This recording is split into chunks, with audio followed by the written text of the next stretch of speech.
There are a few cities that stand out as having immense historical significance despite facing formidable competition, and New York is one for the USA. While it is not currently the largest, wealthiest, or most populous city globally, its evolution into a metropolis laid the groundwork for the world's largest and most influential economy.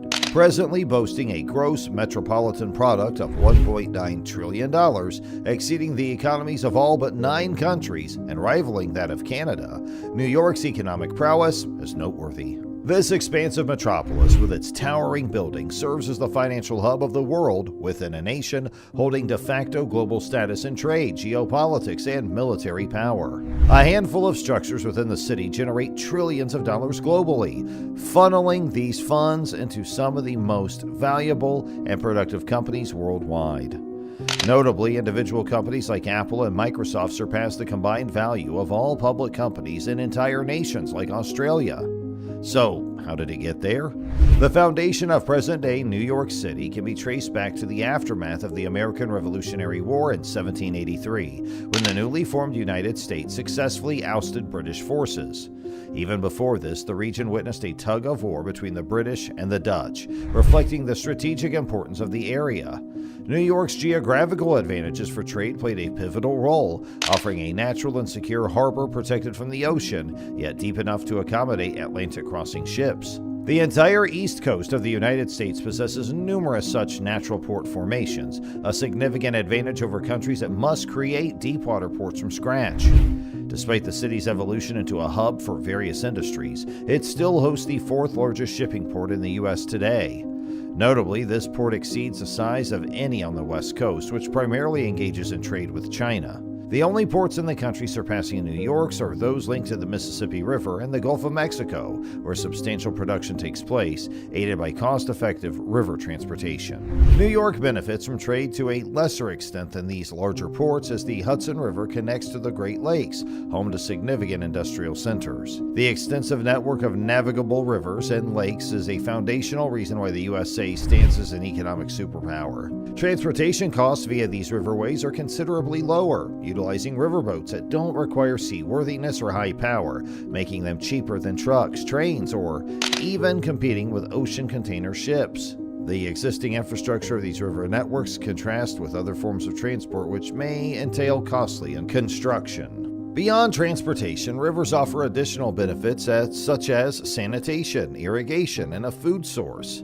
Similar characteristics are observed in other economic superpowers like China, where a substantial portion of the economy is concentrated along the Yangtze River. Today, New York's port, while not a typical trading port in its historical context, serves as a major importer of goods to meet the demands of its affluent population. Despite this shift, the city's port remains one of the largest in the world, showcasing its enduring importance in global trade.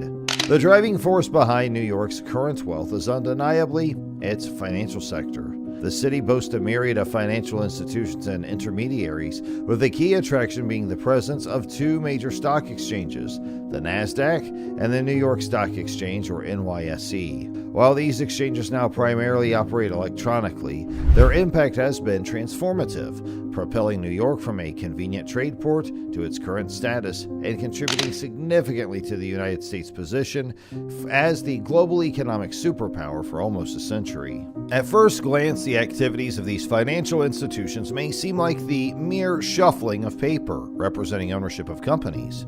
However, this complex system serves as a crucial purpose. The stock market functions as a market, linking buyers and sellers in a reasonably efficient manner, though not perfectly, contrary to some economic theories. It stands as the best system available to connect producers or asset holders willing and able to sell with those who are willing and able to buy. In essence, a market enables people to use currency as a means to express their preferences and desires for specific goods or services.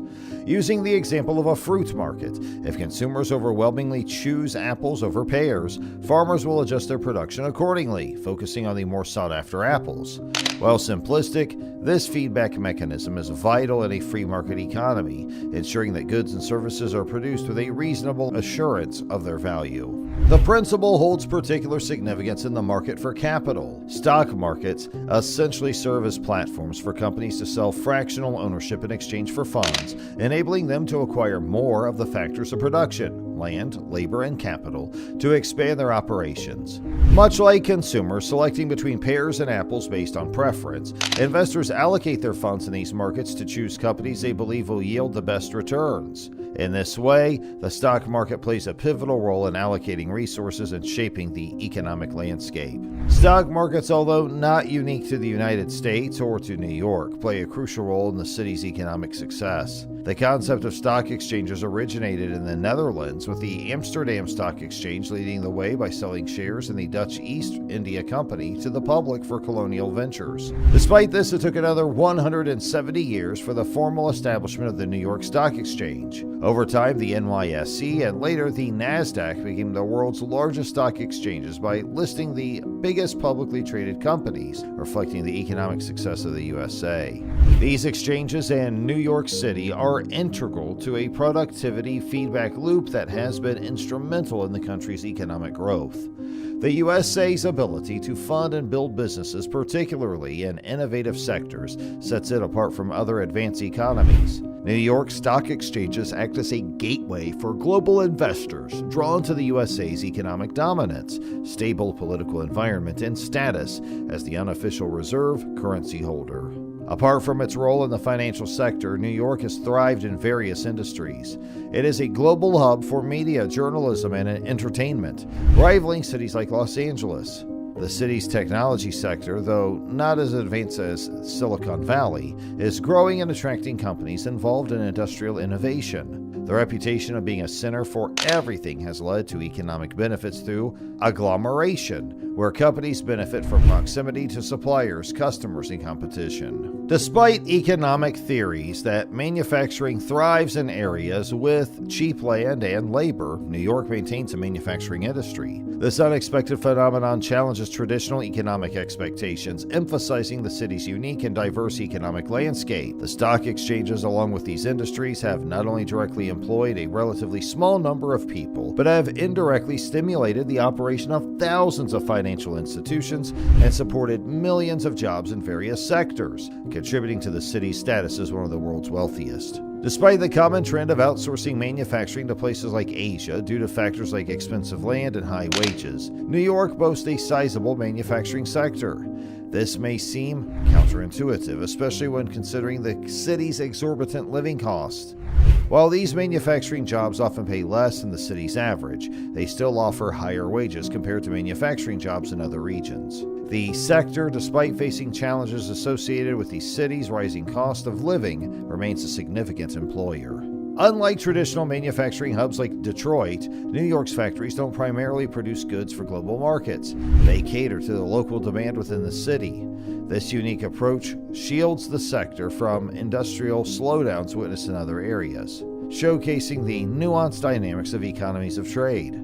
Typically, producing more of a particular good allows for specialization and larger investments, driving down unit costs. However, the principle may not always apply when consumers don't require mass-produced quantities. In New York's case, the local focus of its manufacturing allows for the production of low-volume or one-off items, catering to the city's diverse demands. While most goods produced in the city are consumed locally, the sheer scale of its economy ensures that even this localized industry beginning to impact by this manufacturing center as more global industries establish a presence in the city, potentially limiting the space for these local industries to thrive. Hey, that's it for today's video. Please subscribe to the channel so you always stay updated, and don't forget to hit that bell icon so you never miss an update. And we'll see you next time.